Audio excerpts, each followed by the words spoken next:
अस्सलामु अलैकुम वरहमतुल्लाहि वबरकातुह। मुहतरम नाज़रीन किराम, आज की इस वीडियो में मैं आप हज़रात के सामने ऐसी मालूमात देने जा रहा हूँ जो आज ही हुए एक डिबेट में कि अल्लाह का वजूद हक है या नहीं, यानी खुदा या गॉड का वजूद है या नहीं।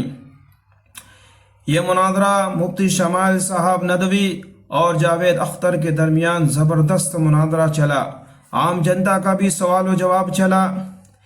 इसी दरमियान एक मोहतरमा ने सवाल किया जिनका नाम मारिया शकील है, जिन्होंने मुफ्ती शमाल नदवी साहब से सवाल किया है। आप हजरात इस वीडियो में समाअत फरमाएं। प्रैक्टिस है टीवी की। जी नदवी साहब, मैं खुदा को मानती हूँ। पहले मैं इसी प्रमाइस से शुरू कर रही हूँ और ये बता रही हूँ आपको, मैं मानती हूँ, लेकिन कुछ सवाल हैं जो जावेद साहब ने उठाया, उसका जवाब आपको देना चाहिए। पहला सवाल ये कि गज़ा में सालों से छोटे बच्चे मर रहे हैं, वो उनको अगर खुदा मर्सीफुल है, हम मानते हैं कि अल्लाह ताला में बहुत ताकत है, तो वो बच्चे क्यों मर रहे हैं। दूसरी बात ये कि अगर कंटिजेंसी की जो आप बात करते हैं, पूरे मुस्लिम ममालिक मिल करके भी उन गज़ा के बच्चों को क्यों नहीं बचा पा रहे हैं, क्योंकि अगर वो चाहते, क्योंकि अल्लाह ताला उन पर हुकूमत करते हैं, सब पर हुकूमत करते हैं, तो वो उनको क्यों नहीं बचा। जी थैंक यू वेरी मच। बहुत अच्छा किया आपने इस चीज़ को जिक्र कर दिया। मैं इसको और अच्छे से एक्सप्लेन करने की कोशिश करता हूँ। देखें, जहाँ तक आपने कहा कि गज़ा के बच्चों को मारा जा रहा है, देखिए दो वर्ल्ड व्यू है, एक एथीस्टिक वर्ल्ड व्यू, एक थीस्टिक वर्ल्ड व्यू है। बच्चे मर रहे हैं दोनों वर्ल्ड व्यू में, लेकिन हमारा वर्ल्ड व्यू कह रहा है कि रिकॉम्पेंस है, ये कह रहे हैं कि उनका मरना बेकार जाने वाला है, कोई उसका रिकॉम्पेंस नहीं है, चूंकि इनके यहाँ आखिरत और अल्लाह का कोई तसव्वुर या गॉड का कोई तसव्वुर नहीं है। आपने ये सवाल किया कि गॉड मर्सीफुल है, क्यों नहीं रोकता। ये मैंने बताया कि ये मिसकंसेप्शन है लोगों के दरमियान कि गॉड को सिर्फ मर्सीफुल और ओमनीपोटेंट समझते हैं। गॉड के सिर्फ यही दो एट्रीब्यूट्स नहीं हैं, गॉड के कई सारे एट्रीब्यूट्स हैं। उनमें से अल हकीम भी है, उनमें से ऑल वाइज भी है, ऑल नोइंग भी है। लिहाजा अगर इस दुनिया में किसी को तकलीफ आ रही है और गॉड उसको नहीं रोक रहा है, वो इसलिए नहीं रोक रहा है चूंकि इंसानों को फ्री विल दिया गया है।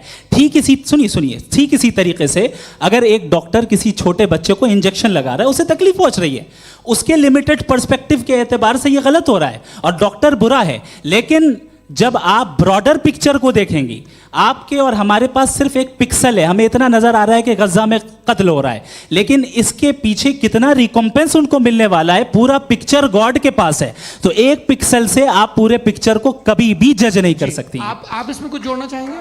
आपको कुछ बोलना है इसमें? भैया आपने बहुत अच्छा जस्टिफिकेशन दिया।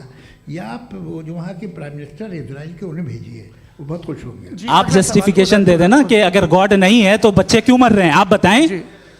वो ये सवाल पूछ रहे हैं कि अगर आप ईश्वर का अस्तित्व नहीं मानते हैं तो उन बच्चों की मौत को आप कैसे इंटरप्रेट करते हैं। भाई ये दुनिया जो है, जो ताकतवर लोग होते हैं वो एक नाइंसाफ़ी करते हैं। तो ये अच्छा काम है आपके नज़दीक, तो नेचर नाइंसाफ़ी पे मबनी है। अरे मेरे भाई, आप नेचर की कहाँ बात कर रहे हैं, तो इंसान की बात। तो फिर जब मैं इंसान की बात कर रहा था, आप नेचर की बात करने लग गए। क्रॉस एग्जामिनेशन नहीं। हाँ, अब आप मुझे बोलने नहीं देंगे तो अलग बात है, आप बोलिए, मुझे कोई जल्दी नहीं। जी नहीं, ये क्रॉस एग्जामिनेशन। मुझे बोल तो लेने दीजिए। जी बोलिए। क्या बात ये है कि ह्यूमन सोसाइटी तभी साथ में रह सकती है जब वो मोहब्बत से, एकता से, एक दूसरे के एहतराम करके रहे। इसके अलावा पॉसिबल नहीं है, अकेले तो इंसान रह नहीं सकता।